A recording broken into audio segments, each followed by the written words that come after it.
എല്ലാ കൂട്ടുകാർക്കും എൻ്റെ വീഡിയോയിലേക്ക് സ്വാഗതം. ഇതിൻ്റെ രണ്ടാമത്തെ കുക്കിംഗ് വീഡിയോ ആണ് കേട്ടോ. ഇന്ന് ഞാൻ വന്നിരിക്കുന്നത് ഒരു കുമ്പിളപ്പത്തിൻ്റെ റെസിപ്പി ആയിട്ടാണ്. കുമ്പിളപ്പം എല്ലാവർക്കും ഇഷ്ടമായിരിക്കും അല്ലേ? എല്ലാവരും കഴിച്ചിട്ടുണ്ടാവും. അപ്പോൾ ഇവിടെ ഞാൻ കുമ്പിളപ്പം ഉണ്ടാക്കാനായിട്ടുള്ള അരിപ്പൊടി എടുത്തിട്ടുണ്ട്. അതിലേക്ക് കുറച്ച് ഉപ്പ്, കുറച്ച് നെയ്യ്, കുറച്ച് ഏലക്കയും ജീരകവും ഇട്ട് കൊടുക്കുന്നുണ്ട്. ഒരു ഇളം ചൂടുള്ള വെള്ളം വേണം നമ്മൾ ഇതിലേക്കായിട്ട് ഒഴിച്ചു കൊടുക്കാൻ.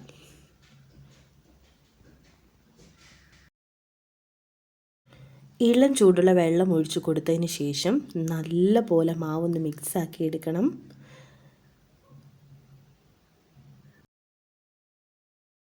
ഞാനിവിടെ മാവ് കുറച്ച് ലൂസായിട്ടാണ് കുഴച്ചെടുക്കുന്നത് കേട്ടോ.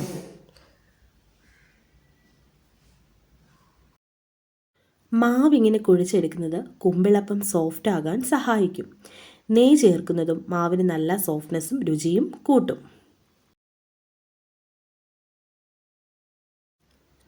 ഇനി വയണയില ഓരോന്നായി എടുത്ത് കുമ്പിള് കുത്തിയതിന് ശേഷം അതിനകത്തേക്ക് മാവ് വെച്ച് കൊടുക്കാം.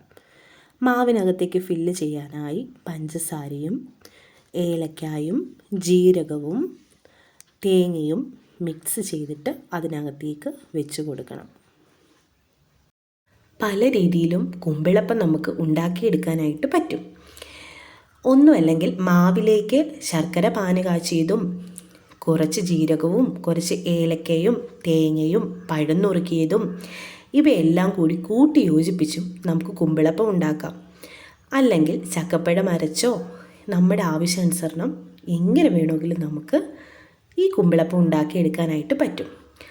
റവയിലോ മൈദയിലോ ഗോതമ്പ് പൊടിയിലോ അതുമല്ല അരിപ്പൊടിയിലോ ഈ ഒരു കുമ്പിളപ്പം ഈസിയായി ഉണ്ടാക്കിയെടുക്കാൻ പറ്റും കേട്ടോ. മാവ് കുറച്ച് വെള്ളം കൂട്ടി ലൂസായിട്ട് കുഴച്ചെടുത്ത് കഴിഞ്ഞാൽ നമ്മൾ കുമ്പിളപ്പം ഉണ്ടാക്കി കഴിയുമ്പോഴത്തേക്കും അത് നല്ല സോഫ്റ്റായിട്ട് തന്നെ ഇരിക്കും. കൂടാതെ നെയ്യ് ചേർക്കുന്നത് കൂടുതൽ രുചികരവുമായിരിക്കും. അപ്പോൾ എല്ലാവർക്കും ഈ കുമ്പിളപ്പത്തിൻ്റെ റെസിപ്പി ഇഷ്ടപ്പെട്ടെങ്കിൽ എന്നെ ഒന്ന് സപ്പോർട്ട് ചെയ്യണം. അപ്പോൾ ഇന്നേക്ക് ഇത്രയേ ഉള്ളൂ. ബൈ.